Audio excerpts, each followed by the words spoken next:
So it was great when Archbishop Amen invited me to come back to help spearhead the new direction for this office. This office gets its legs and its teeth from the Synod, the Archdiocesan Synod, and we're in implementation mode of the Synod. And I know there's some RCIA folk here, right, which is great, and that's wonderful, and I know others are here from the parish. A Synod is basically a diocese's opportunity to do some self-evaluation, self-reflection.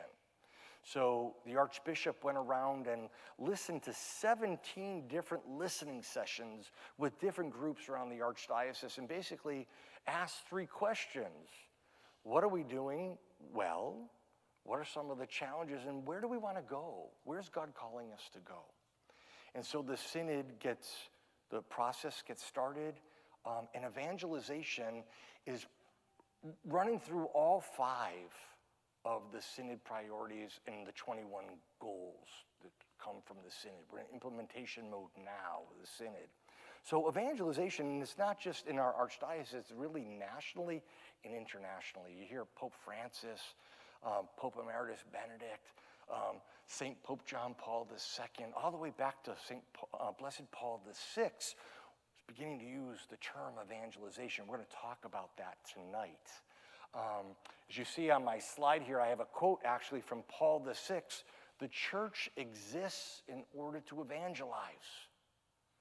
And so when we use the word evangelization in the Catholic Church, oftentimes people will say to me, well, that's not really a Catholic term. Maybe some other churches have been using that. And then with that, sometimes people have co-opted it in a negative way, maybe some televangelists and others. And so should we be using that language? And I say, well, wait a minute, that has been our language from the very beginning, and the idea behind it has been ours since the very beginning of the church. We just stopped using it. So the word gets brought back into the vocabulary of the church with Blessed Paul VI. We're going to talk about tonight what evangelization is and also what it's not. We already prayed, but I'm going to invite you to pray with me again, and I hope you can read this prayer with me. It's not in your packets, but hopefully you can see it and pray it with me. And I'm going to ask you to pray it slowly with intentionality and pay attention to the words, because the words will frame our conversation this evening. So once again, in the name of the Father and the Son and the Holy Spirit, together, God of word and spirit, speak your life-giving truth, deepen our faith, and quicken our enthusiasm for the gospel of Jesus Christ. Free us to communicate the faith we profess. As disciples of Jesus Christ, strengthen us to be people of hospitality. May we invite others to the good news of salvation by the witness of our lives. May we extend welcome to those who have journeyed from our midst. May we heal the hurts of alienation and offer a place of belonging to those in search of community. Renewed by conversion to gospel values, may we cast the fire of your word and spirit into our homes, our neighborhoods, our places of work, and our world. May our nations and cultures be transformed by the redeeming grace of Jesus Christ, the good news of truth and life, now, always, and forever. We ask this in the name of your Son, who lives and reigns with you and the Holy Spirit, one God forever and ever. Amen. Father, Son, and Holy Spirit, amen. So we begin with prayer.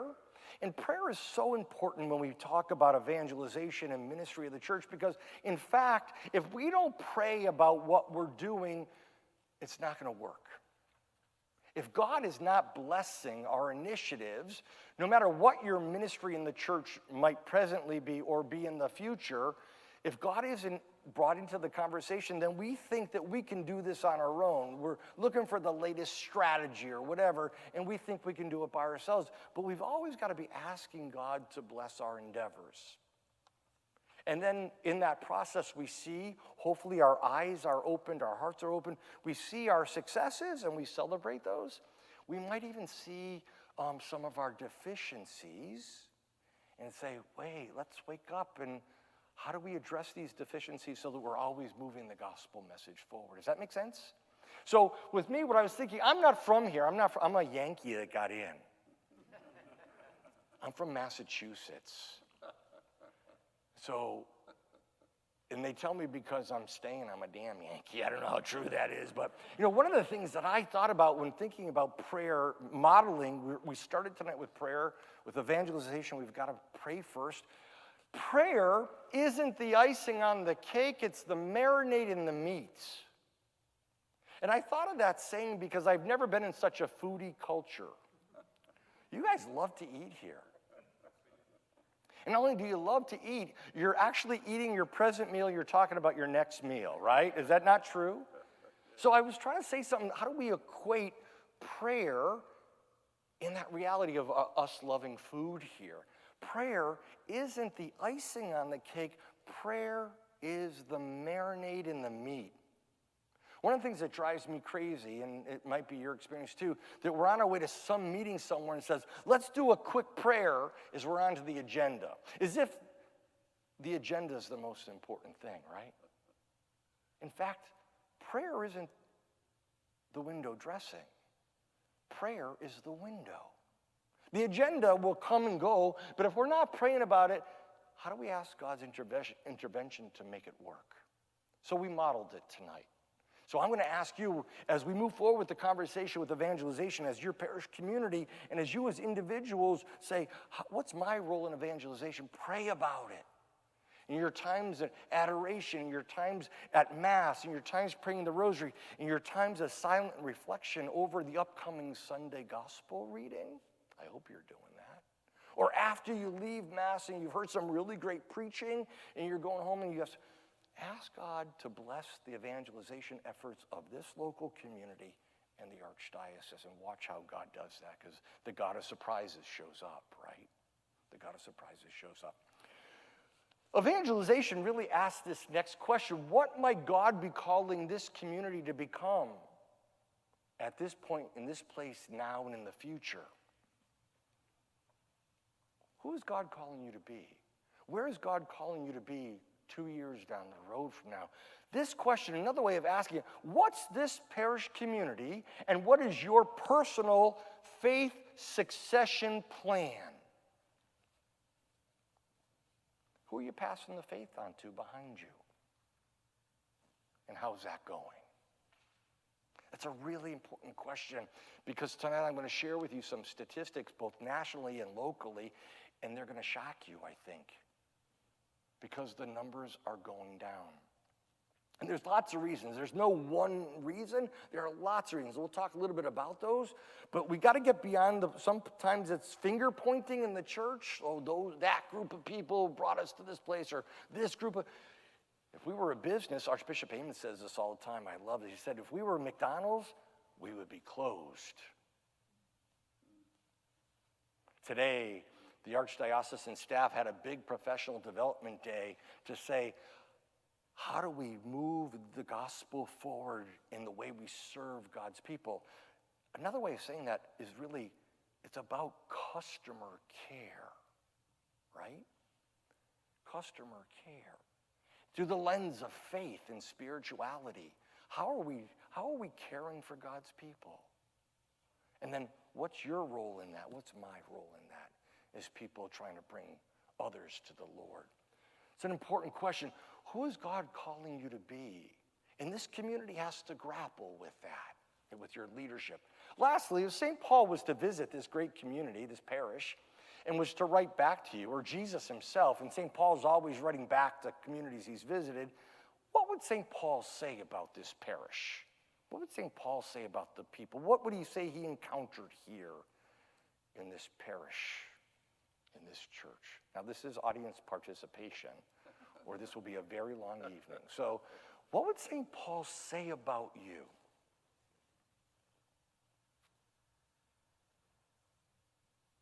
Yes, Deacon. You say we're very busy. You're busy. Good. You're a big family. So family and busy. If you ask anybody in the Catholic Church anywhere in the United States today, but especially in our archdiocese, how's it going? Anyone who works for the church, the response is always the same. We are so busy. And it's true. But the real question for evangelization is this: are we busy about the right things? We can be busy, and we are busy, but are we busy about the right things? We're family. We've got to grow in community and family. But there's also dysfunction in family, right? I'm one of these guys who believe it's time to put fun back in dysfunctional. It's time to put fun back in dysfunctional. Great, thank you. What else? I think we also welcoming. Welcoming. Tonight I felt that. I mean, for those of you that are representing your parish, I felt that from you. You're welcoming. It's great. What else would St. Paul say about you? Think about the words of the prayer we just prayed. What would St. Paul say about you?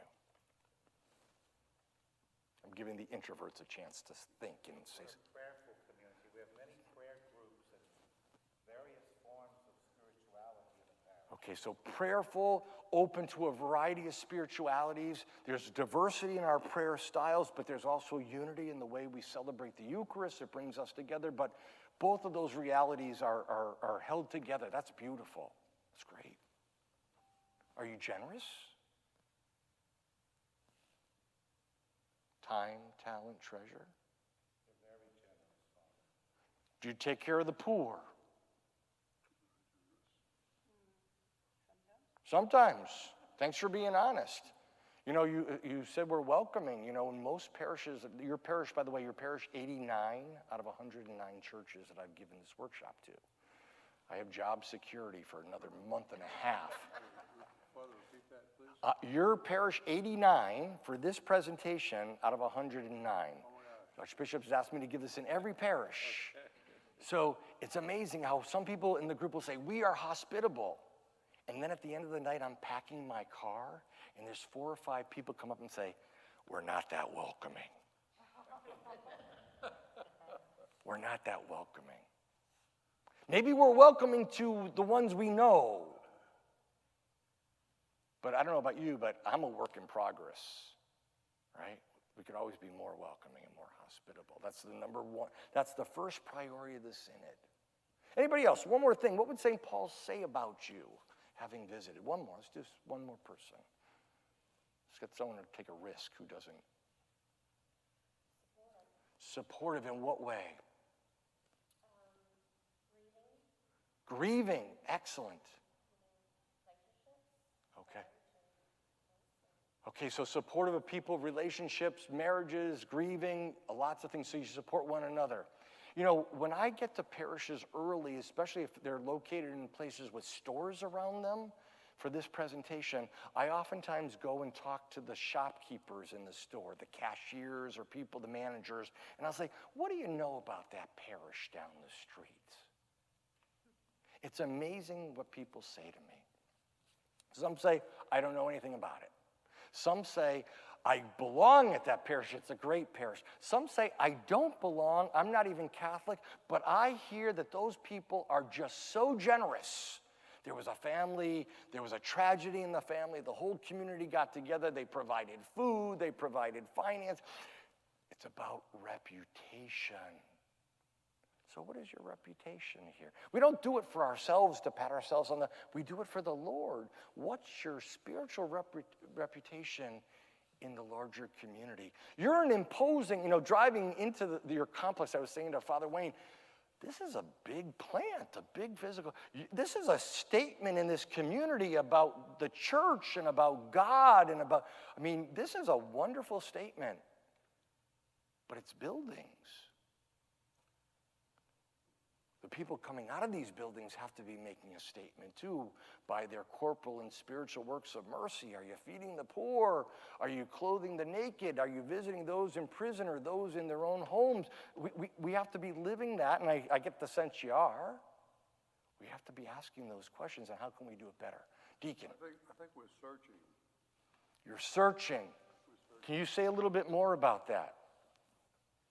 Well, I have to frame it in terms of my generation, which most people here are not a member of. But, you know, the Catholic Church has a structure. We have a way of, you know, we're a structured religion. Tradition, the Mass, the sacraments, you know, prayer life.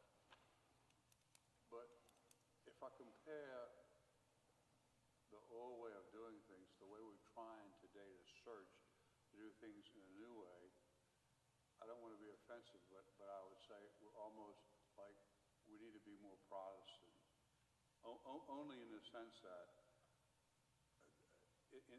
because Protestant churches are smaller in numbers, there seem to be a little bit more of a community family. Mm-hmm. But because they can deal in smaller numbers, I mean, we have, 2,000 plus families. It's a lot of people. It's a lot of people. We're big, and we're going to talk about that tonight. What happens when we get big? Yeah, and so I think it's a little bit more difficult to build in that family atmosphere, so to speak. So I think we're searching. So we have to find ways to do that. And maybe some of the old strategies that used to work aren't working anymore, so maybe it means we have to get creative in how we look at that. And so you're right, I think we can learn a lot from our Christian brothers and sisters from other traditions, but also we have our own story to tell too, and it's one of word and sacrament. It's one of magisterial teachings that we're always faithful to. It's about being bold and faithful. So tonight, it's a privilege that we have some RCIA folks with us tonight and others in the church that are coming from other traditions saying, well, we hope you find a home here in the Catholic Church and find an experience of God. So it's about both. It's all those things together. So we are searching. We're searching. I want to move on a little bit. Yes?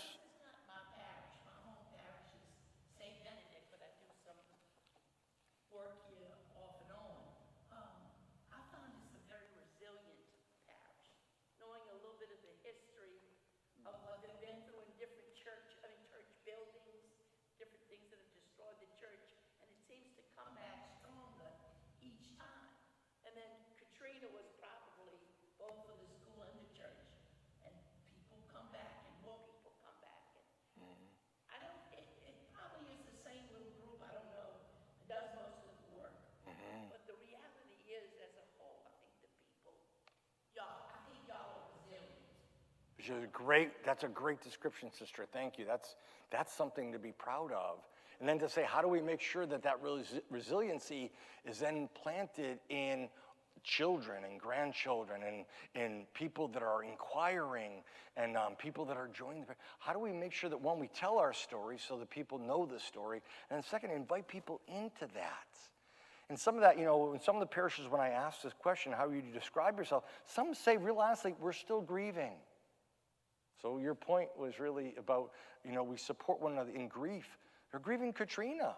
Lots of people have left. Lots of people have moved other places. Here, you're receiving people. So one question that parishes that are receiving people, we have to ask the question, how are we taught the receptivity of others? And has that been difficult? Has it been easy? How do we keep doing that? There's one parish on the North Shore here that at one point in time had a sign on their front lawn that said, all are welcome. And a group of the pastoral leaders went to the pastor and said, can we take that sign down? We don't want to lose our small group feel. And so lots of things are going on when that kind of question gets asked because, one, we don't want to lose who we are at the core, but that's the kiss of death to take down a sign that says everyone's welcome. So a parish has to grapple with that. And especially as everyone's moving, half the archdiocese moved to the North Shore after Katrina. What are you saying when you take down a sign, basically you're saying we don't want you here. And then we're studying the data from the parishes and we're seeing it slowly ramp down. So lots of things are going on here. In your packet, you see that I killed some trees, and I apologize. To give you a handout, I gave it to you. I call this airplane reading because I'm not going to go through the whole thing tonight. This is a lot for you to talk about tonight, and then I'll go home and digest it. I'm going to point out to you what's in there that on the screens in red. So when I first got here, Archbishop Amen sent me around for the first 2 months talking with different groups, the deans, some of the pastors, some of the schools, various groups, and asking 2 questions. What are you doing for evangelization, and out of what description or definition are you working out of? Well, we found a lot of people were doing what they called was evangelization, and in fact what they were doing is catechesis, education, and that's extremely important, but that by itself is not evangelization. Catechesis should flow from evangelization. So we said, well, let's create a description for us. So the Archbishop formed a small committee. We created a description for evangelization, new evangelization. I'm going to share it with you tonight. And invite people to tie in their evangelization work with our description. So first of all, evangelization is the joyful proclamation of God's saving love in Jesus Christ. Period. It's the joyful proclamation of God's saving love. How come none of you said you were joyful here? Are you joyful? Now, I'm not saying happy. Happy can be saccharine sweet, right? Joy is an interior disposition. Are you joyful here? And if you are, can you keep tapping into that? If you're not, can you discover it? The joyful proclamation of Jesus Christ is bringing the good news of the gospel into every human situation. It's the central mission and identity of the church. So, show of hands, how many are Eucharistic ministers? Lectors? Ushers? Greeters?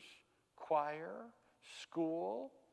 Okay, there's a cross-representative different ministry. All those ministries have their foundation in evangelization. We just forgot to tell you. Tonight we're telling you. Tonight, there's no graduation from evangelization, and there's no certificate of completion at the end of this presentation. It's the foundation of everything this and every other church does, evangelization. Next, evangelization is not a program. Say that with me. Evangelization is not a program. I'm not here to sell you a program.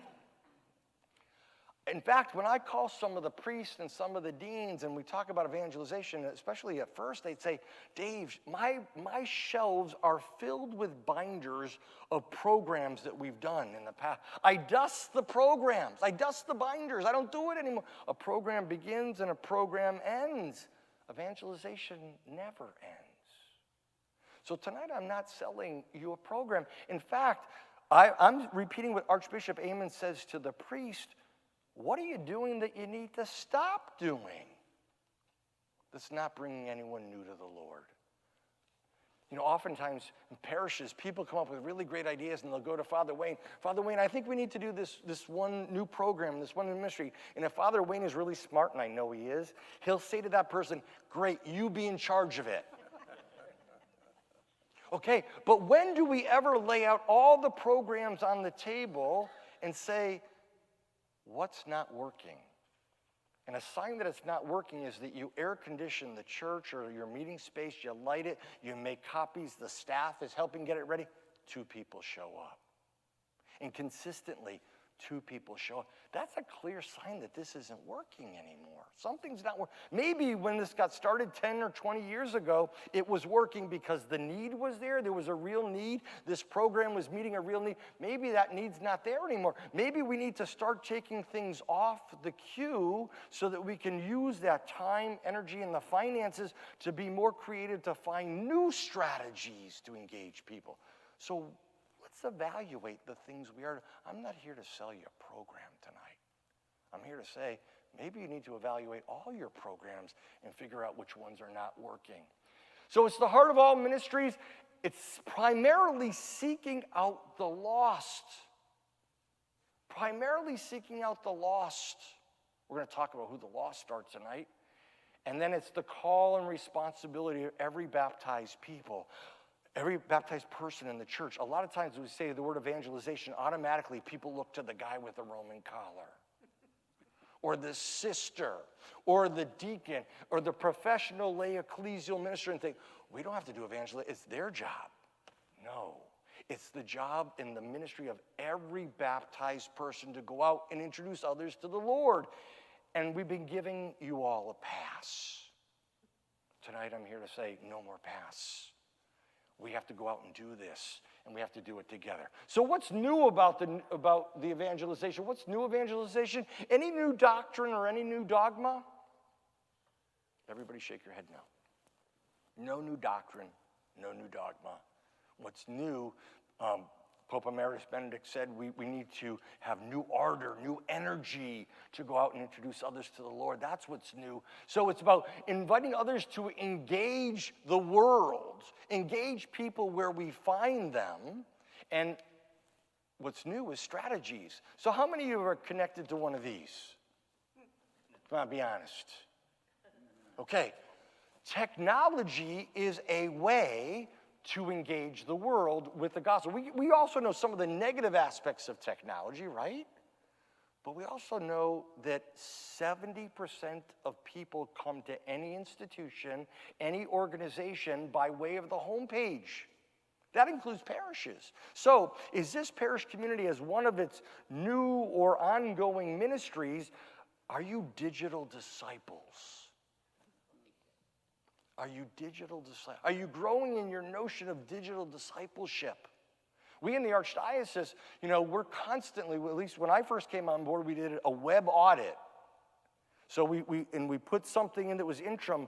In a couple of weeks, we're moving into a new platform at the Archdiocese. Why? Because we want to draw more people to the Archdiocesan website. You hopefully will want to draw people to your website, and then you want to be able to trace where they go. You want to keep them. So you want to have the best, and someone's got to be in charge of the content, the clergy, but you want to have the best photos. You want to have to be engaging. Why? Because we're young people today, right? We're young people. Think about it. Okay, be honest. How many of you are on Facebook? Fess up. Okay, a lot of you raise your hand. You know what they say? Facebook is for old people. How many of you are on Instagram or Twitter? A couple of you. Okay, how do we engage social media so that we can engage people? So 2 years ago, I bought for the Archdiocese, with the help of Dr. Michael here, gotchurch.com. You know Got Milk? We got church. To help with the ongoing advertisement of the Archdiocese. And what we did is we had these little cards made up. And I'm going to pass these around. You can just pass around and see them. Underneath it says God Church. We have Mass times.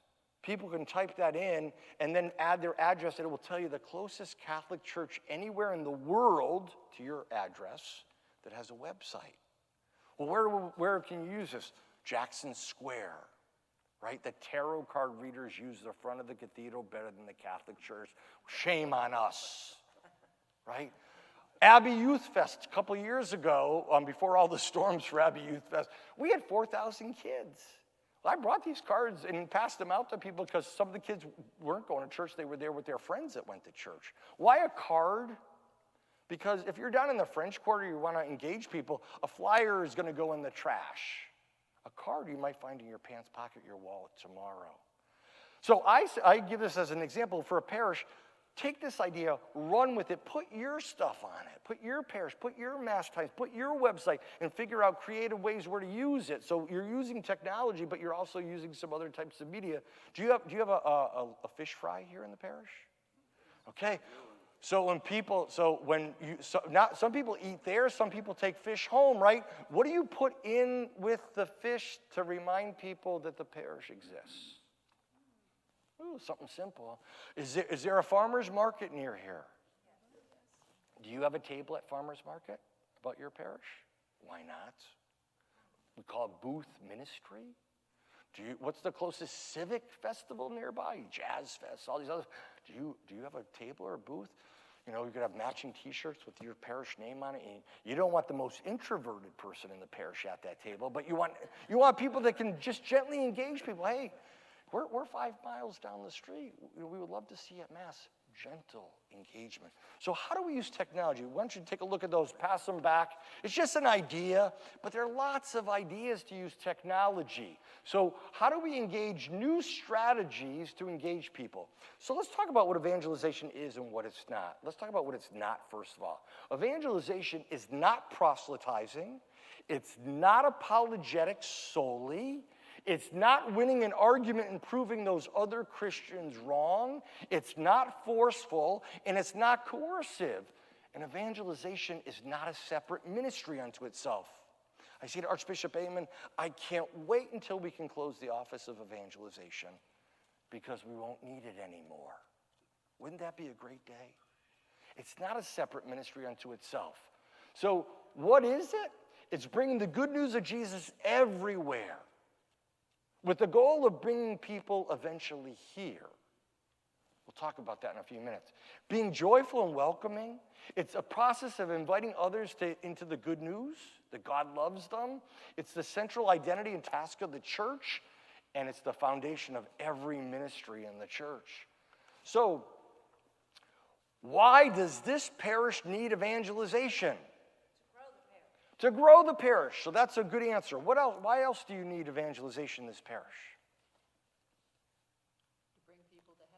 To bring people to heaven. We either help or we get in the way. And that includes ourselves, right?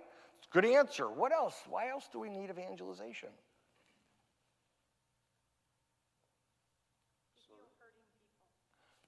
To heal hurting people. Great. Why else? Bring people to God. Well, the number one answer, these are all great answers. We need evangelization because Jesus told us to do it. Matthew 28, it's called the Great Commission. Go and make disciples of all nations, baptize them, and teach them everything I've taught you. Know that I'm with you till the end of the world. We've been good at the going, but we haven't been good at the making. And sometimes the Great Commission is the great omission. So I'm going to ask you, I'm going to put you on the spot. Show of hands. Last time, someone tell me, when was the last time you brought someone new to this church?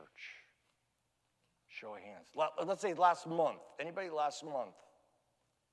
One person. Last 6 months, somebody new. Last year.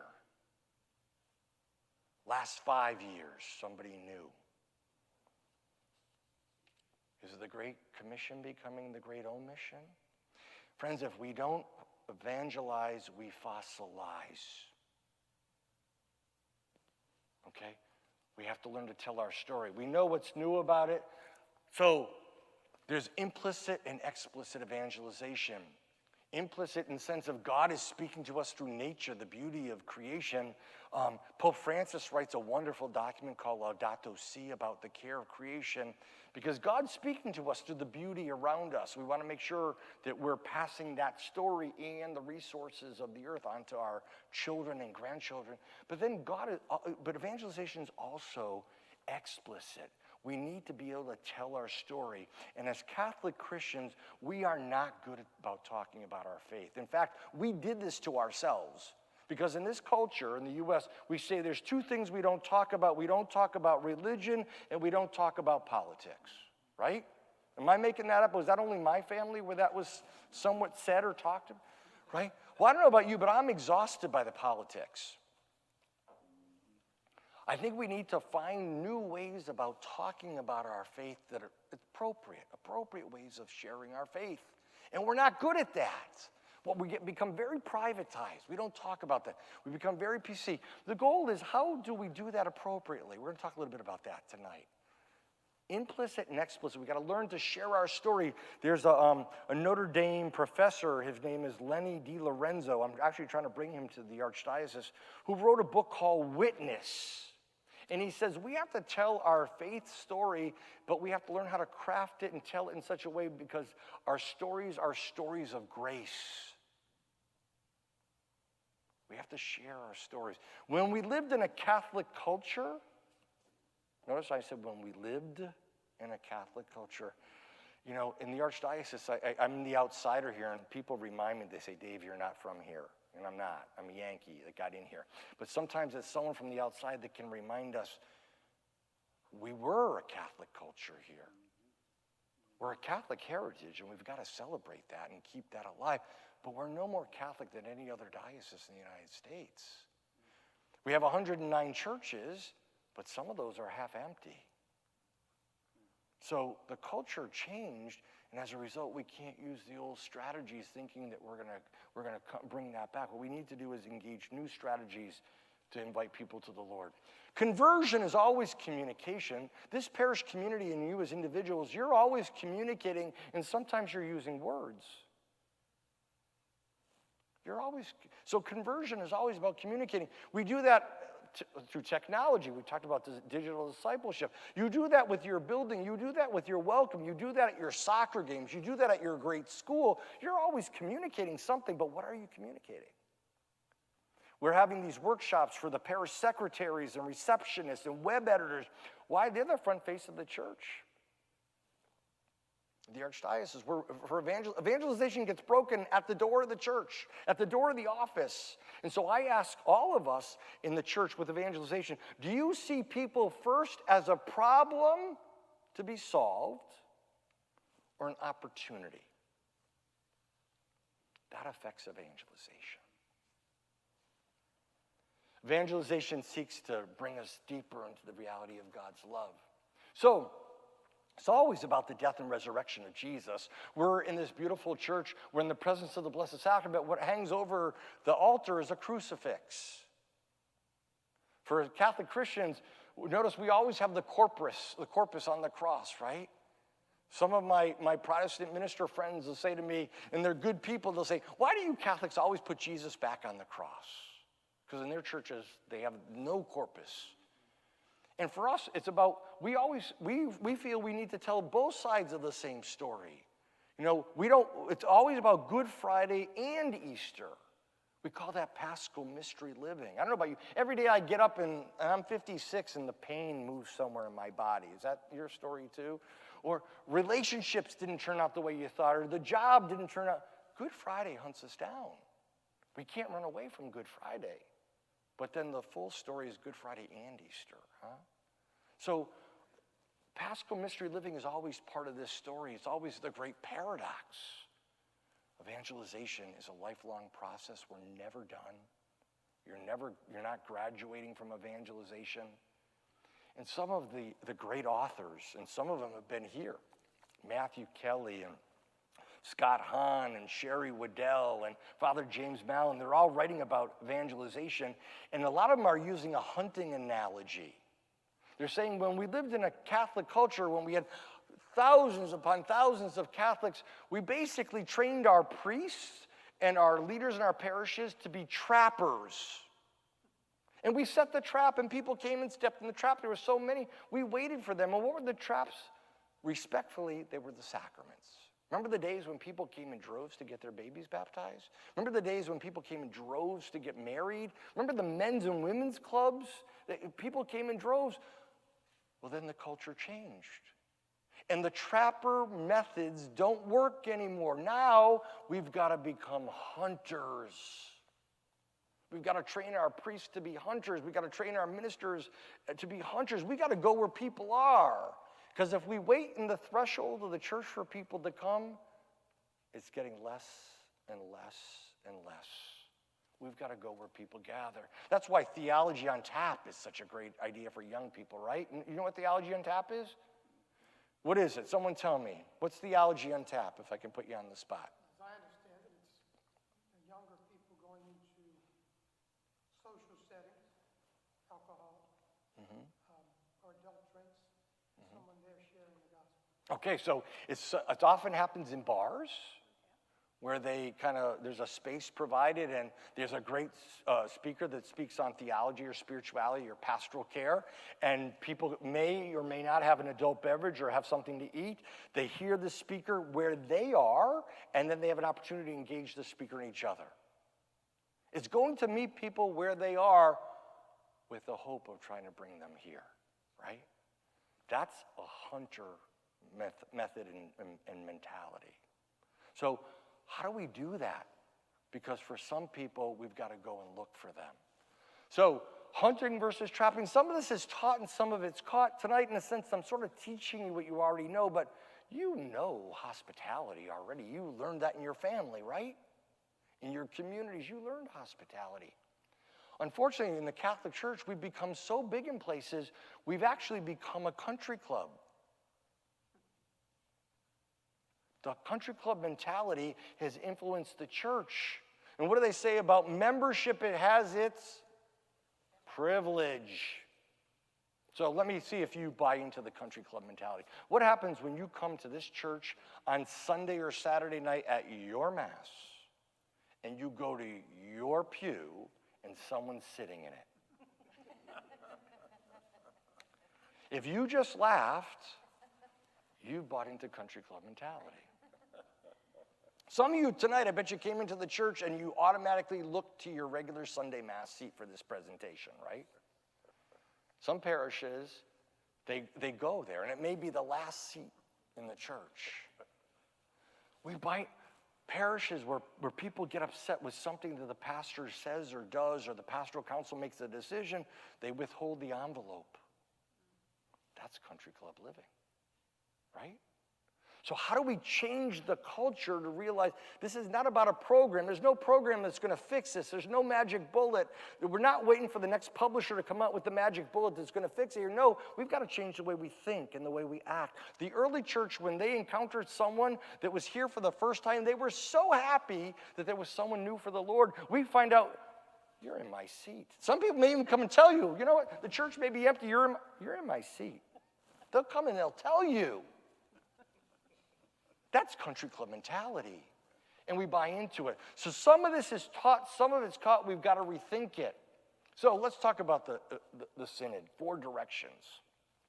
1, the first direction of the synod is we have to support, inform, provide sacraments, spiritual opportunities for the 1/3 of Catholics that go to church. It's a national statistic. It's pretty much true of every parish in this archdiocese. I look at the reports that are sent in, that are sent on to Rome.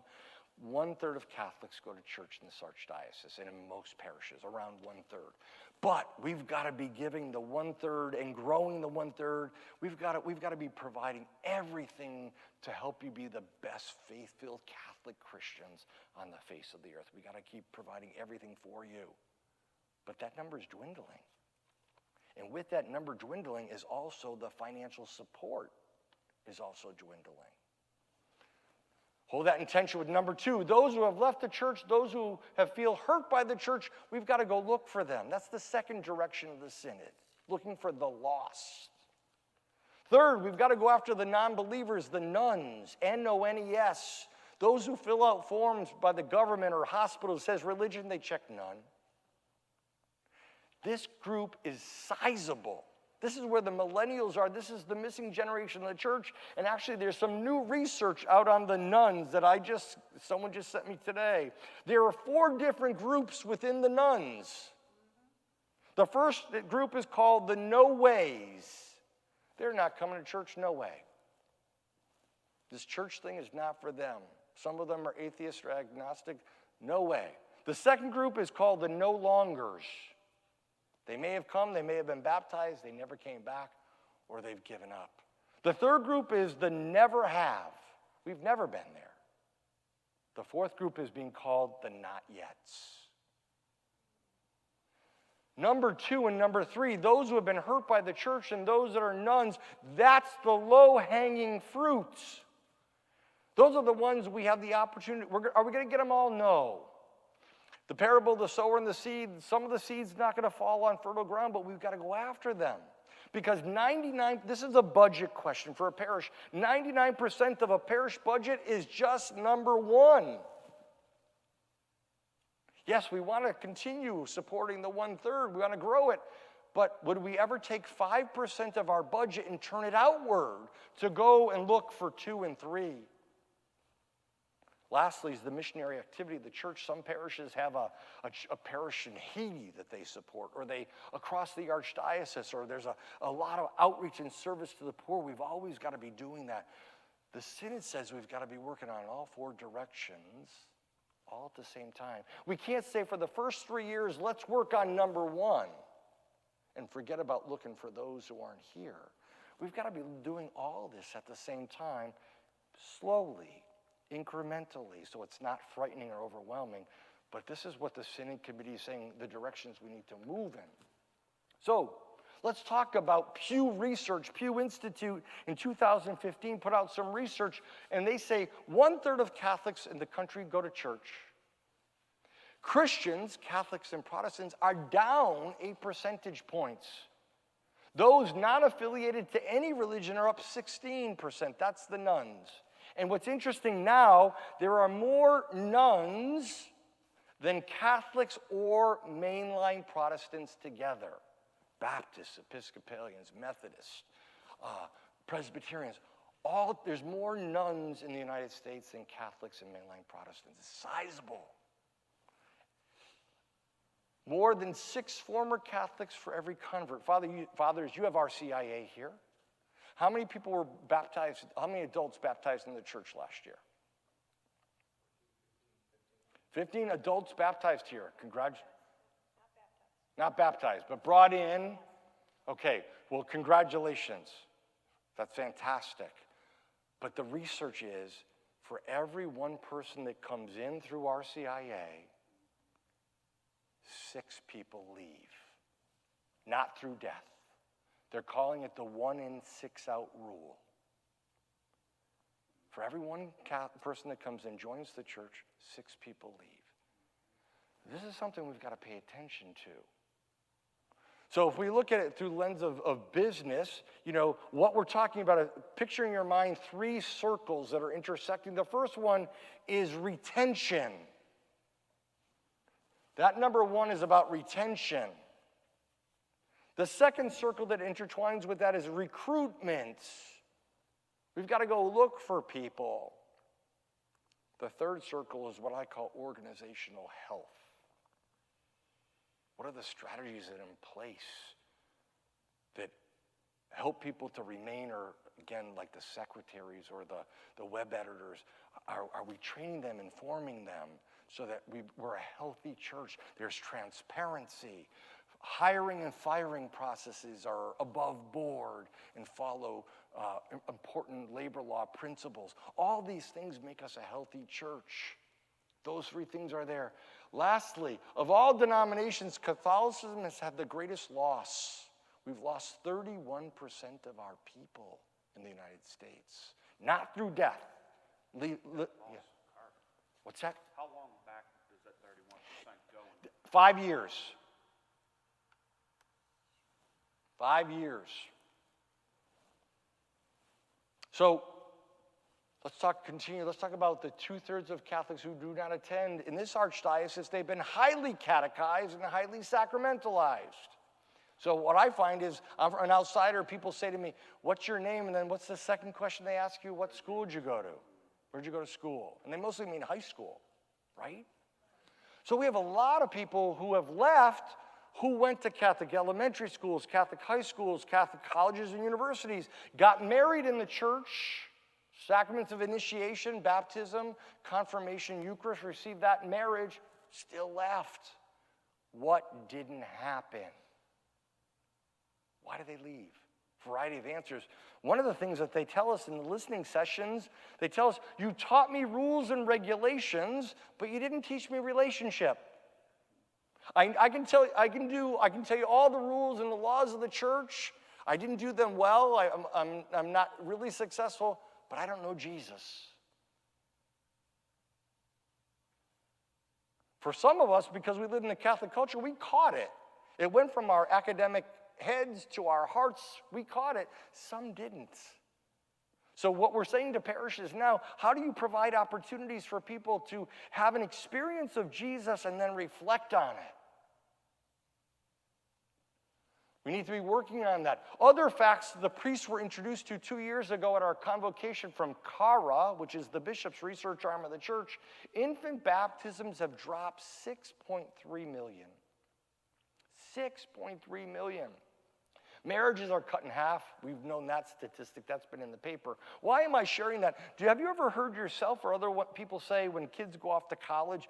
Oh, don't worry about them. They'll come back when they want to get married or have their kids baptized in the church. Remember people used to say that? Don't say it. It's not true anymore. They're not coming back. We've got to demythologize the language, and because what we do is we think the culture is going to change people, and in fact, we've got to change the culture. It's not working. That's not working anymore. That's not true. So, Sherry Waddell, one of the authors that I mentioned, she writes a really interesting book that maybe a parish could read or a parish council can read together called Forming Intentional Disciples. Sherry Waddell, she says, of the people who do go to church, of the 1/3, only 5% of the 1/3 are intentional disciples. Let me break that down. What does that mean? She says people go to church for a variety of reasons. One reason people go to church is they don't want to go to hell. That's a really good reason, don't you agree? But secondly, think about Mother's Day. I don't know about this parish, but the parish side, Mother's Day, the church is packed. Why? Because when Mama's happy, everybody's happy, right? But you and I both know as adults, we grow in our faith, we're becoming more mature in our faith when we don't go for Mama, we go for us. So how do we grow not only the 1/3, but the 5%? I would venture to say probably all of you are part of the 5%. You're a work in progress like I am, trying to grow that discipleship, that relationship with Jesus. So some people come to check the box off. I've been to Mass. I learned about it. I do it. I can't wait for the deacon at the end of Mass to say, the Mass is ended, go in peace. It's like, whew, thank God that's over. Let's go to the early bird special. Check, we did Mass. How do we move out of that mentality it's about a relationship with Jesus and Jesus' people?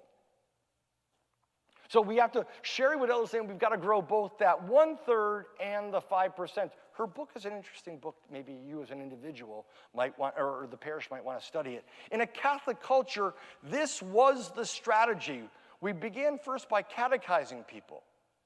So I'm from Massachusetts, not far from Boston. I didn't know anybody who was not Catholic until I went to college. My whole neighborhood was Catholic. That was a Catholic culture. You didn't have to do much. We were all Catholic fish swimming in the Catholic water, going in the same Catholic direction.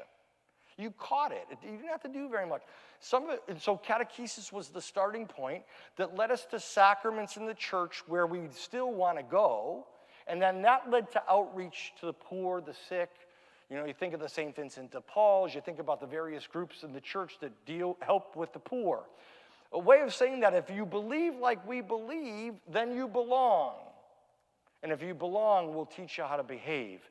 That method worked in a Catholic culture. That method no longer works because the culture has changed. So what's the strategy that's working around the United States and other parts of the world? We've got to be helping people to be disciples.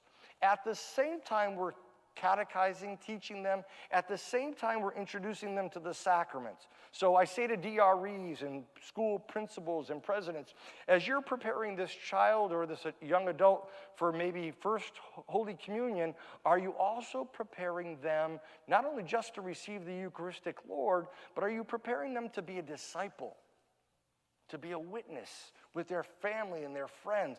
Are you giving them opportunities to have experience of Jesus that's not just academic? There's an experience to reflect on. So intentional discipleship at the same time as catechesis and sacramentality, then going out to do work with the poor and the disenfranchised and the lonely. Notice that the method has changed. We want to engage people to belong first. And once they belong, we'll teach you what we believe. We'll introduce you to what we believe. That's why RCIA is such a great thing for the church. Come. We invite you to come and take a look at us. And then once you come, we want to engage you. We're going to teach you along the way what we believe, and hopefully we'll all behave the same way. This is successful as a strategy. All right? So notice that we flip-flop the first two words. Think about it. What's Facebook? Isn't Facebook a way of belonging today? It's not a way of belonging in an old way. It's a way of belonging in a new way. Lots of people want to belong, but they want to belong in different ways. The old strategies, they were good for the time they were in, but some of the strategies don't work. And so what's the definition of insanity? Doing the same thing over and over again and expecting a different outcome. We've got to look at new strategies. Pope Francis is saying that. Today, as we were in our Archdiocesan Professional Day, what came to my prayer and to my mind, Pope Francis said, I want a church of the poor, but I don't want a poorly managed church. We've got to be doing both. How do we make sure that we're all going in the right direction? These two people are walking by this parish church, and the synod is saying we want to have more small faith groups. And it sounds like Father said at the beginning there are lots of small groups here, which is great, because small groups may be the entree into the Mass. Maybe Mass is not the first place. Maybe it's a small Bible study or a small faith group, or maybe it's a good guest speaker or a good concert or a good thing for the arts that brings people into the church for the first time, and they say, wow, this is a great community. I want to learn more about this faith community and about the God who they worship week in and week out, and learn about the sacraments and learn about the teachings. Lots of ways of coming in. So when we have small faith groups, it can lead to liturgy and prayer, church ministry, and of course, RCIA and the sacraments. So what are the small faith groups? We really call it the adult learning model, where people come together and they're not just lectured to, they talk and they share their life experiences. So what do we need? Prayer. Did I say that enough times tonight? Prayer. 2, service and outreach to the poor. One of the things, I don't know about you, but when I was a pastor, every year I would get together with my confirmation teachers and my DRE, and we would pull our hair out regarding service hours for confirmation kids, because it became hoop jumping.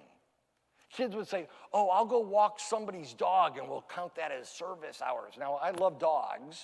It's not about being anti-dog, but is that really service? Shouldn't we be funneling our young people into service that really is identified with our parish? So if your parish has a soup kitchen ministry, shouldn't we be funneling our kids to that? Or Habitat for Humanity, or whatever your parish does. Don't make up things that it becomes a hoop to jump through to get a sacrament. Funnel them in so once confirmation's over, they'll have a good experience. They'll want to continue to do that as adults. Keeps the faith ongoing. Lastly, we got to stop and do what we're doing tonight. Reflect upon what we're doing, how we're doing it. How do we tie it to the tradition? We've got to do theological reflection. Sherry Waddell, in her book, Forming Intentional Disciples, she has a definition of an intentional disciple, but I came up with some others, 12 competencies that I'm going to share with you tonight. And there might be more than 12. These are actually in your packets. Don't look at it now, but I'm going to share with you what's in red. First of all, an intentional disciple, not that any of us are ever do this perfectly, an intentional disciple and a community of intentional disciples, we have to witness to life. We are pro-life people, amen? I know it's 8 o'clock. You've got to have some energy. Amen? Amen? Across the board. We are pro-life people across the board. So our lives need to mirror and model that notion of being pro-life. 2, we need to learn how to include God in our vocabulary. I have a 21-year-old niece who doesn't always go to church. Am I the only one in the church tonight that has a relative that doesn't go to church? And I say to her, her name is Colleen, and I love her to death, and I'm on her all the time. I say, Colleen, I'm the evangelization guy. You make me look bad, you know? And so she says to me, Uncle Dave, when you go and talk to parishes, because she knows I give this presentation, she said, and you know, when you're trying to get Catholics to be warm and welcome, tell Catholics, and I love this because she acts like she's not one of us, tell Catholics. She said, if you want young people to come to church, tell them, don't be creepy. She's 21. So at first, I was so offended by that. I'm like, what does that mean? And then what she said struck home. She said, some Catholics have more religion on them than in them. Wow. Wow, she's right, says the guy wearing the Roman collar. Sometimes Catholics have more religion on them than in them. Some of us can be judgmental. Some of us are not welcoming. Some of us are arrogant. Some of us, it's our view of Catholicism or the highway. She's right. Some have more religion on them than in them. And isn't it the goal to have more religion in you than on you? How do we include God in our vocabulary? How do we become people of welcome? You said that about yourself, and I believe you already are. Keep growing that. Develop relationships with care and trust. I was really interested in your comments at the beginning saying, oh, we help those grieving, we help those celebrating. We're pastorally caring and kind people. Keep growing in that. Establish a common interest as you look at your parish programming and resources based on this one word, and the word is listen. Sometimes we're a speaking church before we're a listening church. Why are our programs not working in parishes? Because a lot of our programming in parishes is about meeting people's perceived needs, their spiritual needs, but we never ask them, what are your real needs? Shouldn't we be asking people, what are your real spiritual needs, as opposed to us telling you what you need? That's why programming is failing, because we've told people what they need, and in fact, that's not what they need. We need to listen to people as they articulate their real needs. So we have to ask them, what are your real spiritual needs, and begin to answer those. How do we arouse people's interest? Again, ask somebody to come to church here with you. Some of the parishes, especially our African-American parishes, where I've given this presentation, I'll call back, they'll have Pack a Pew Sunday. Pack a pew. Everybody bring one new person with you. The other thing, and I know this will throw your world upside down, what if this parish community once every 6 months has Swap a Seat Sunday? Swap a Seat Sunday. Go and experience the church from another place. Sit with people that you don't normally sit with, by the way, who you probably don't even know their names. Or what if you had Name Tag Sunday? Hey. This is not, you guys, none of this isn't rocket science. You know, I'm ready to do CPR on anybody when I did that swap a seat thing. I'm ready to go in and do, because I know that's kind of hard, right?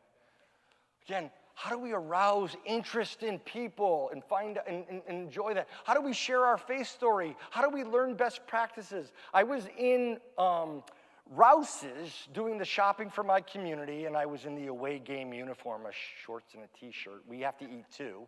And so I was behind these two ladies that were in line with each other, and one lady said to another lady, I like your Saints bracelet. You know the bracelets with the saints on it? And she said, where did you get that? And so a conversation struck up, and I'm behind them. And I'm like, my parish had these bracelets. Oh, that is really, I have to get one of those bracelets. What parish? It was a Catholic parish. Oh, I used to be Catholic. Opportunity, huh, to evangelize someone? Well, come to this. We've got these bracelets, or I can get, why don't you come next Sunday? I go to the 10 o'clock mass with my husband. We sit in the back of the church. Why don't you come and sit with us? Simple invitation. That might be just what that person needs, huh? Some of this is really simple. It could be as simple as a smile, you know? Or if you're crossing the causeway, pay the toll. I know it's $5.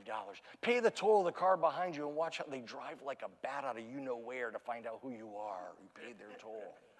You know what I'm saying? These are simple, simple things about sharing our faith story, sharing the Christ event in your life with other people. Extend an invitation to a great concert here. You know, remember the church was the first school. The Jews called the school a shul.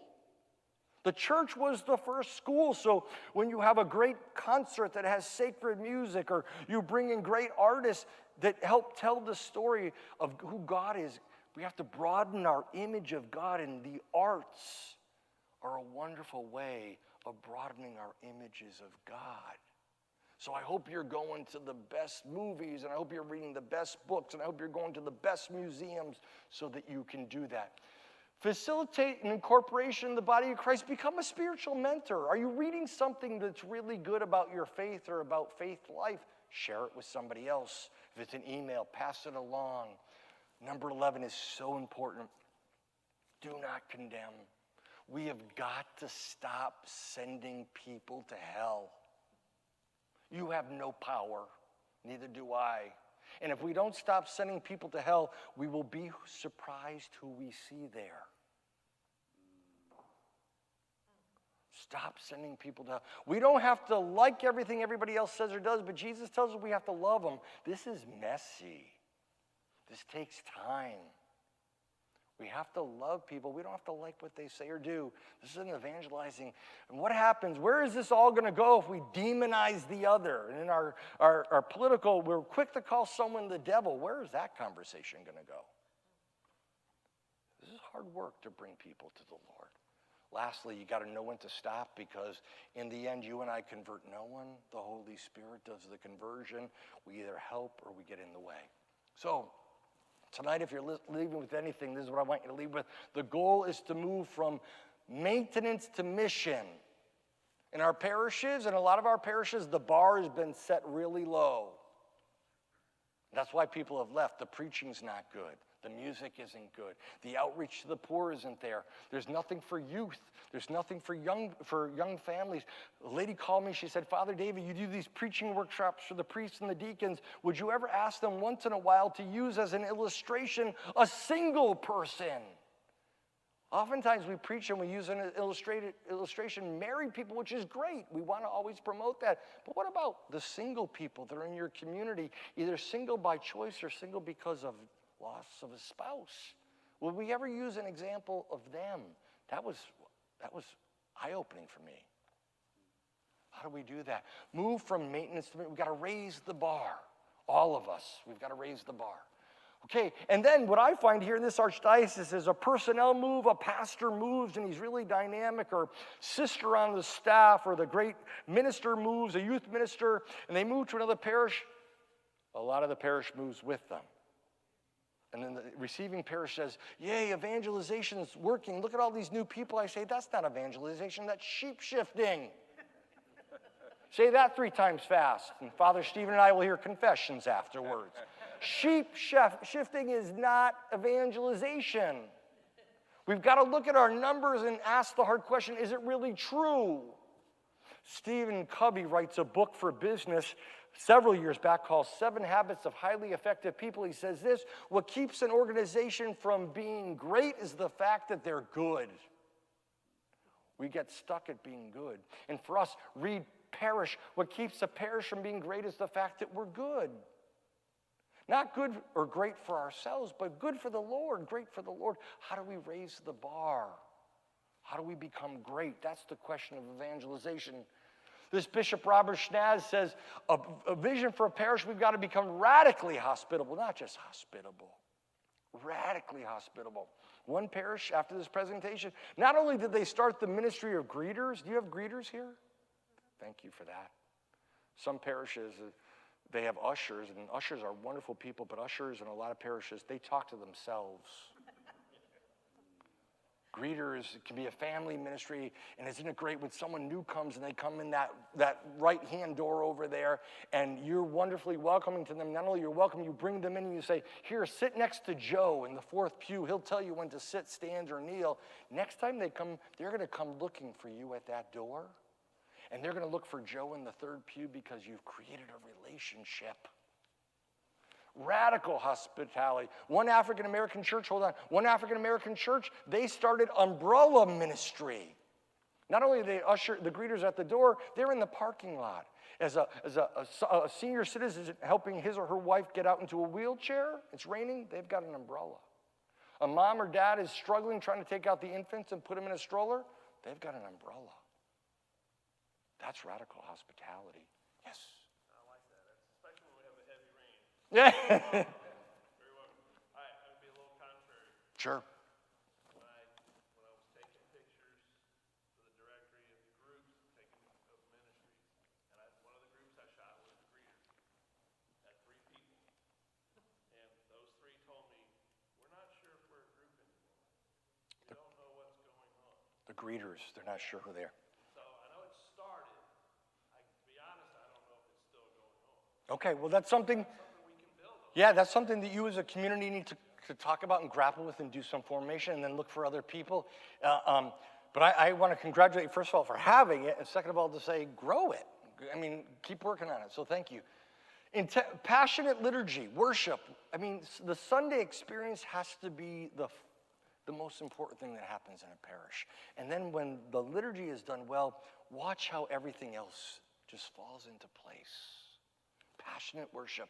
Intentional faith development of adults and children.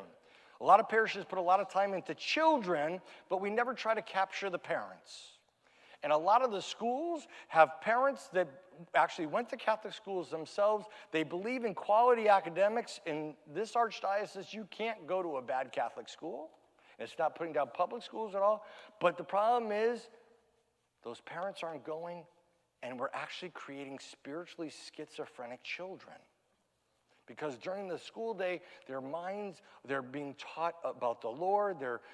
We're helping them to become, to set the moral compass. They go home sometimes to parents who are hostile to the faith. No question. Well, how is a parish community and a school community saying, you know what, we're going to go after those parents. We're going to try to engage those parents. And so that, because we all know that happens. We all know that. PSR, religious education, how often is it the case they drop the kids off and then the parents go to Starbucks or the parents go to Kmart? Serve Starbucks coffee here. I mean, not in the church, but serve it here. And then bring in a great guest speaker to talk about Christian parenting themes. Capture those parents. So it's children and adults. Risk-taking service to the poor. Being extravagantly generous. This guy has a great idea. I'm going to skip this slide. And to say, so when we do evangelization well, based on worship, the sacraments, based on the Word of God, forming community, catechesis and formation of adults and children, and then sending people out to service, when we do that well around the Sunday experience, then we create good stewards, good leaders, and disciples for the Lord. But all that needs to be reflected upon periodically. I created this image about, really it serves as a strategic plan for a parish. And it's based on your mission. What's your mission statement here? Do you have one? Yeah, it's on our website. It's on our bulletin. When we dust it in a frame someplace. Okay, why do I raise it? Because in the 70s and 80s, it was real PC for every organization to have a mission statement. They created it because it was PC. But today, if it's on your website, first of all, that's 70% of people come to an organization by way of the homepage. The question should always be with a mission statement. One, is it true? If people come here having read your mission statement on your homepage and they experience the antithesis of what you say you are, that's fake news. So, is your mission statement true? If it's not, make it true. Visit it, reflect on it, create a mission, and then all your programming should flow from and then circle back to your mission. We need to become mission-driven. We have the gospel, but the gospel then needs to be contextualized locally. What's your mission statement? So when you craft one, you assess it, you develop goals, you identify objectives, you implement it, you evaluate, you celebrate your successes, and then you need to change what you need to change. All that needs to be done with prayer and reflection. All of it needs to be gathering and analyzing data. The Synod said we want to become a more data-driven archdiocese. Why?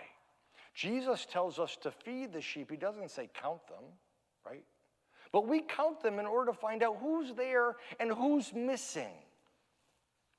So when I give this presentation to parishes that are doing some sort of capital campaign for some aspect of their church, maybe it's a building project or a scholarship, I say, when was the last time you did a parish census? When was the last time you did a parish census? Why is that important? Because we always have to be asking people to update their data. There's nothing worse than doing a capital campaign and having a widow or widower receive a check, an envelope asking for a donation and that person's been dead 10 years and we never took them out of the files? You're not going to get a penny for them. How do we keep updating our data so we know who's here, and then we also know we can begin to analyze who's not, what are the voices that are not being heard in the community? Gathering and analyzing data, communicating, consulting. Father is the pastor. Father is the spiritual driver of the boat here. But he needs you, and you need him. So it's about collaboration. How do we keep growing in that, and we trust each other, and we work, and we see what's the vision, where are we going together as a team? All this gets monitored and adjusted. A strategic plan, a pastoral process is flexible and fluid. Sometimes it works and sometimes it doesn't. We readjust where we need to. So this is a great visual, and I'd be happy to send this to Father Wayne if you want that, or anybody else that might want that, I can send that to you. In the Jubilee Year of Mercy, we sent every parish a toolbox of resources. The Jubilee Year of Mercy is over, but those resources in that toolbox are great resources, great speakers bureaus, lots of people that are on that list. So look to those resources. Lastly, the last thing I do at the end of this presentation, my office and all the offices in the Archdiocese created an evangelization inventory that we leave behind at the end of this presentation. We leave it with the pastor, and another time with maybe 8 or 10 people that he chooses, they sit down and do this together. They do it together, but they take it individually. It's a series of Likert scales based on the bishop's document, Go Make Disciples. It's a prayer experience. A series of Likert scales around various topics: liturgy, music, youth ministry, marriage ministry, ministry to senior citizens, a variety of topics.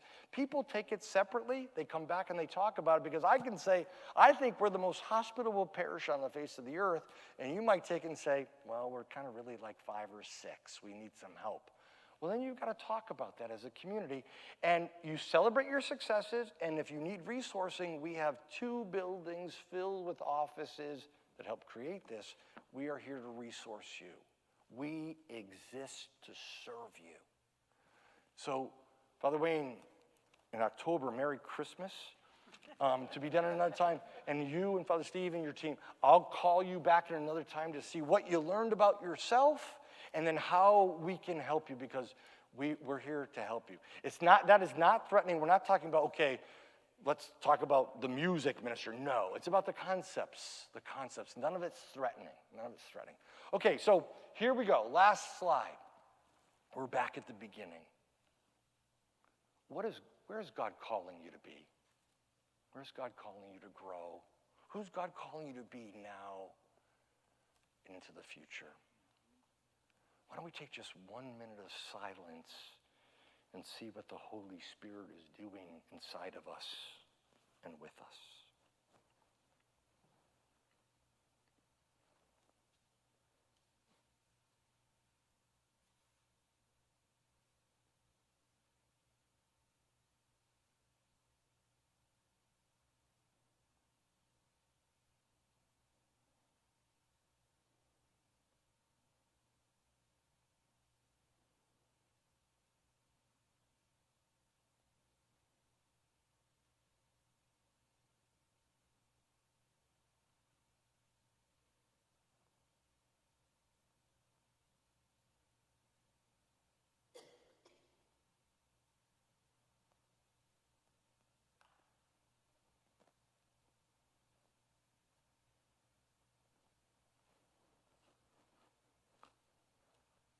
Okay, what's the Lord putting on your heart? What are you going to bring to your next pastoral council meeting? What are you going to take home and discuss? What are your questions and your comments? How do I get started? How do I get started? Helping bring the church to people, or people to church? Okay, first of all, you're asking the right questions, and so you've started. You're formulating the right questions as an individual, but then the community has to grapple with those questions because it can all seem so overwhelming, huh? So that's why I'm saying whatever direction you move in small incremental ways so that it doesn't become overwhelming and then we stop anything, you know? So you have to grapple with it as a community. Where do we want to go? What things are most pressing for us? Because what's pressing for, you know, St. Dominic's and Lakeview may not be pressing here. You have your own content. So what can we do? What needs our attention? Let's create a little list and what things can we do? Maybe we have to grow in digital discipleship. So maybe there's a group of people that can work on that. Maybe we need to be asking about the service to the poor. Maybe that's another place. Maybe we need to ask the question, we have a lot of programs in this parish. Should we be analyzing those and saying what's not working, and let's go to the person who's in charge of it. And maybe Mrs. McGillicuddy, who is the nicest person on the face of the earth, has been doing this program for 25 years, and she is this program. We don't want to hurt her. We don't want to lose her, but for the past 5 months, we've only had 2 people come to that. Maybe we need to rethink that and take that time, energy, and talent and move it to something else and bring Mrs. McGillicuddy along with us because we love her, right? So maybe we need to analyze our programs. That's an internal conversation, but you started because you're asking the right question. Deacon. We do so many good things, and our bulletin has been greatly improved since Father has been our pastor. And we need to find more ways to tell our story as to what we're doing. I find that a lot of churches seem to do a real good job of blowing their own horn. For the Lord. But in a good way. Right. For the Lord. Yeah. But maybe we just need to find ways to do that better. But we do a lot of good things. So we have to ask the communication marketing strategy, and not so much through the business lens, but through the stewardship lens of telling the story of our faith. One of the things I challenge parishes with, is your parish bulletin. Do you always have the picture of your church building on your parish bulletin? Would you ever think of swapping out with pictures of people? Because the church is both. It's the building and people. Your website, are you having the best photo? Is there someone whose ministry might be to be the shutterbug of the parish? They're the ones that are going around taking photos and they become stock photos, so that you have them, so then you can put them in the bulletin or you can put them on your website. Again, it's thinking it all through. So how are we telling our story? One more and then I'm going to come right to you. My granddaughter went to the Church of the King with her other grandmother, and she told me how impressed she was because they had a big screen that showed everything they did. Their cookouts, their service to the poor, their soup kitchens, and things that we all do, but we're not aware as a community maybe. So the question is, how do we visually as well as verbally tell our story, and what are the appropriate places to do that? That's what a community has to grapple with. Yes? One thing that I think we really need to improve on is just being incredibly dynamic. Like, even what Mr. Warren was saying. I mean, they display different things each week because things are changing each week. We want to look like we're changing, not staying. Okay. And so I feel like we need to come up with ideas on how to make this church look dynamic and not just because want to be fresh every single time someone walks in, kind of thing. And I think we need to figure out new ways on how to do that as a Catholic community, as this individual church, as people within the church, me individually, with how I talk to people. I can't talk to people the same way each week. People change, I need to change. Right. So it's about being dynamic, but at the core, there's some things we're not going to change, right? Right? Because we are unapologetically Catholic. Amen? And I'm not putting words in your mouth. I'm just saying it's kind of walking that tension about saying we're not going to change who we are at our core and what the things we believe in, but there are lots of things that have become non-negotiable, and we need to kind of say, well, obviously the sacraments and doctrine and dogma, that's non-negotiable, but there's some things around that we've made non-negotiable, and I say, who says who? Maybe we need to revisit. Maybe we need to invite ourselves to color outside the lines. And it's safe to be inside the lines. This is hard work. So I agree with you. How do we do that?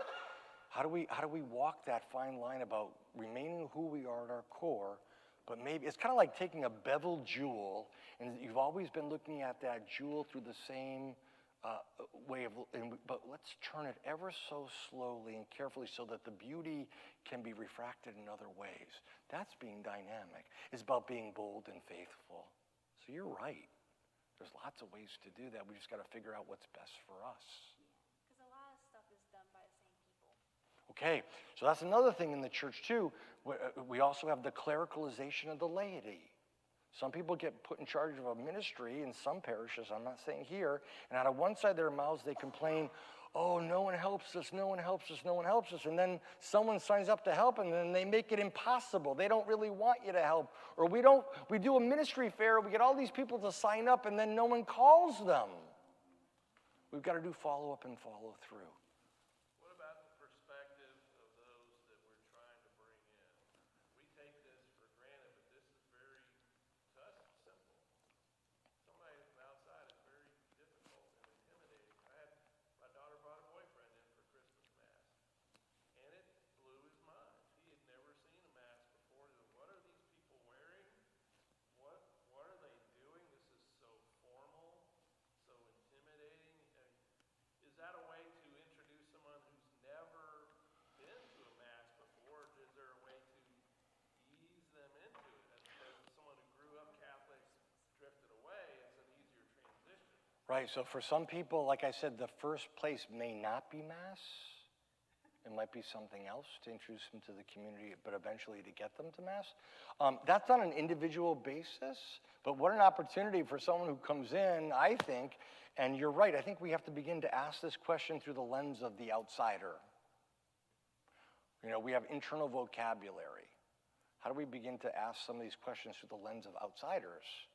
And so you raise a really important point. So maybe you bring someone, they experience it, but then how do you help them unpack it? You know, maybe it's the family's job over your turkey dinner on Christmas or whatever to kind of say, well, this is what we do and why we do it. So we then have to help share the story. I mean, the Mass can't stop and we tell everybody this is why we do what we do. But we have to figure out other ways to do it. But your point is really well taken. So we have to think about this through the lens of vocabulary. We often use insider vocabulary. And what does that do to a visitor? It twice alienates them. They don't understand the language, and also they've been away. So how are we welcoming? But maybe it means we sit them with someone who can try to quietly explain it, or say to them, hey, I'll meet you tomorrow morning, or I'll meet you this coming Saturday. We'll go for a cup of coffee, we'll talk it through. That's follow-up and follow-through. That's going beyond the beyond, and that's what we need to do if this is going to work. Other people have hands? Father. Sometimes I'm listening, and I agree with all these comments. I think about this. I think, how can we make the faith more user-friendly? In light of what Matt just said, here he has his daughter's boyfriend. What could we have done, or what can we do at each Sunday liturgy? Maybe take 5 minutes and explain some aspect of the liturgy, or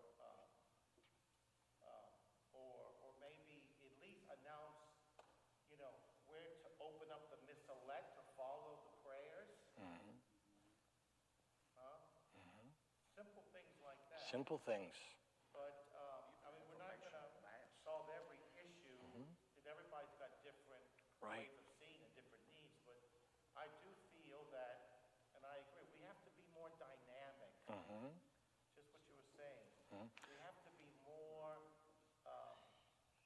We have to show that what we believe is truly important to us, and that the people that come to us are important to us and to the Lord. Right. Right.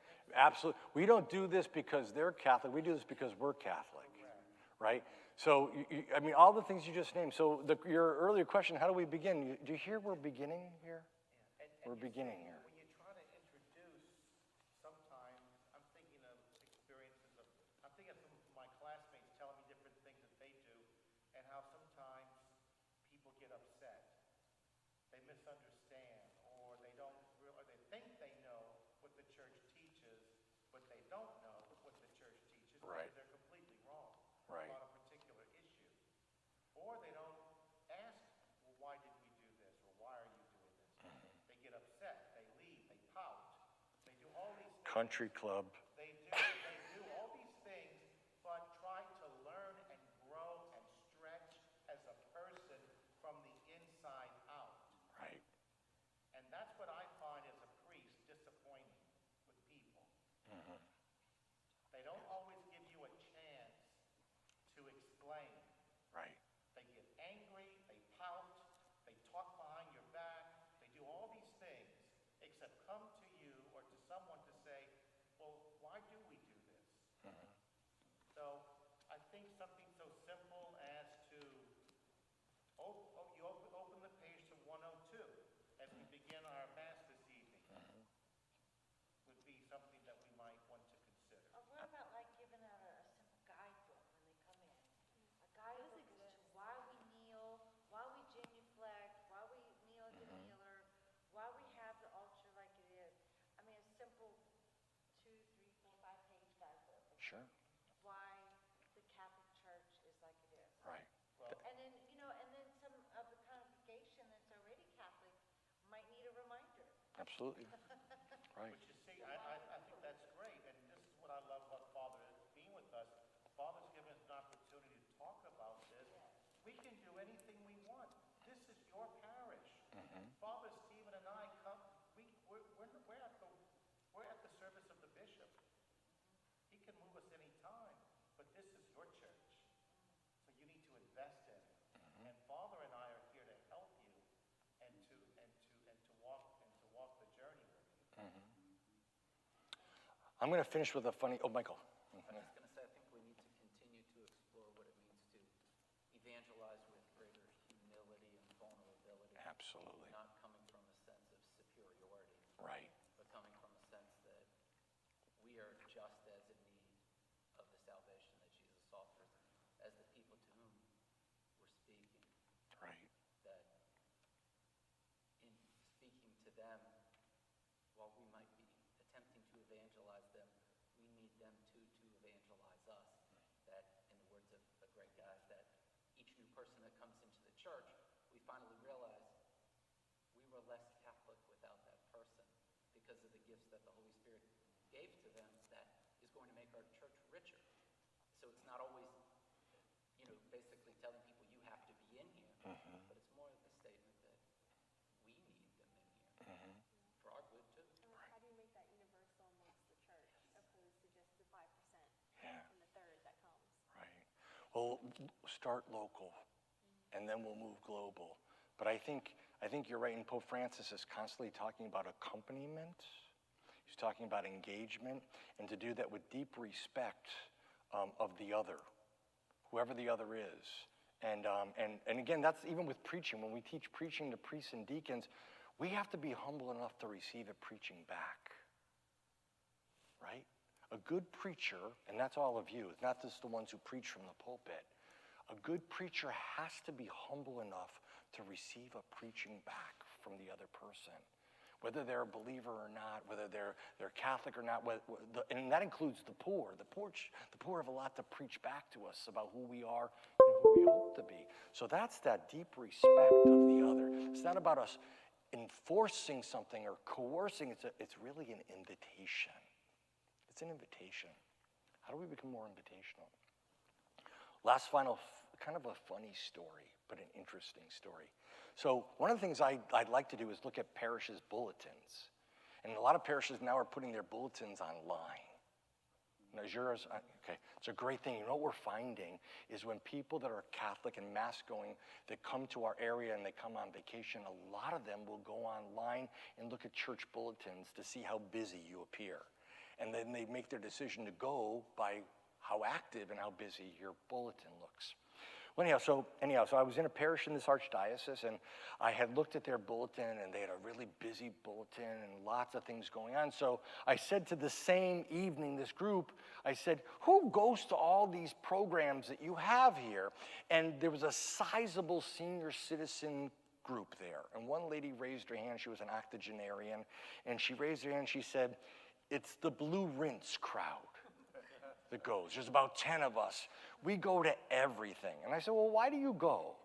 And she said, well, one, we're all retired and we're all widows and we have the time and all. But the primary reason we go to all these programs is because we don't want Father to be lonely. So we go to these things because we don't want Father to be lonely. And I said, you know what, that is just so pastoral and wonderful. But I said, you know what, we don't do programming in the church to keep Father from being lonely. We don't want Father to be lonely. Get Father a dog. No, don't get Father a dog if he doesn't. Father Stephen's back there going, oh gosh, this guy will never get invited back here. But, okay. Yeah, but wait a minute, let me finish the story though. Let me finish the story. I jokingly said, get Father a dog. We don't do programming so that Father's not lonely. We do programming in the church to introduce people to Jesus. And when we get that messed up, then the whole thing gets out of whack. We end up doing programming to meet individual perceived needs. It becomes personality driven. And how do we, as we look at programming for the future and resourcing, how do we always keep in mind that it's for introducing people, and especially new people, to the Lord? That needs to be part of whatever programming you do for the future. I would encourage you to do that. I want to say thank you for coming out tonight. It's great to be here. I hope I get invited back at other times.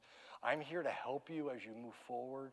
Invite me back. And so I want to say thank you for not only who you are and what you do. Now you're deputized as evangelizers. But I always ask Father Wayne, would you do the closing prayer? I always ask the pastor as the spiritual leader of the community just to do the final prayer and so send us on our way as we leave.